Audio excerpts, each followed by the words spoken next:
Tangis desainer sekaligus presenter Ivan Gunawan pecah mendengar pengakuan penyanyi Soimah Pancawati. Penyebabnya dalam pengakuannya, Soimah mengaku sakit hati atas sikap Ivan Gunawan selama ini. Momen ini terekam dalam tayangan kanal YouTube Komik 8 Revolution pada Selasa 29 Juli 2025.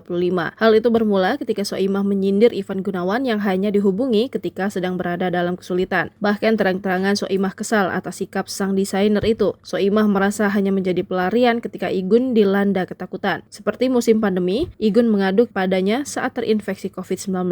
Tapi giliran takut metong, aku yang ditelepon. Kenapa nggak telepon teman-temanmu yang sono-sono? Ujarnya. Imbas ucapan ini, Igun yang semula tertawa langsung terdiam. Raut wajah Igun pun berubah sendu seolah teringat kembali masa-masa sulitnya. Lantas suasana berubah menjadi haru. Dengan mata berkaca-kaca, Igun meminta maaf. Dari lubuk hati gue yang paling dalam tuh, gue mau minta maaf sebenarnya, ucapnya. Melihat itu, Soimah malah mengaku perlakuan Igun itu sempat melukai hatinya. Bahkan Soimah mengaku masih memendam sakit hati selama ini. Mendengar pengakuan itu, tangis Igun pecah hingga sesenggukan. Dia memegang tangan Soimah dan berkali-kali meminta maaf atas sikapnya di masa lalu.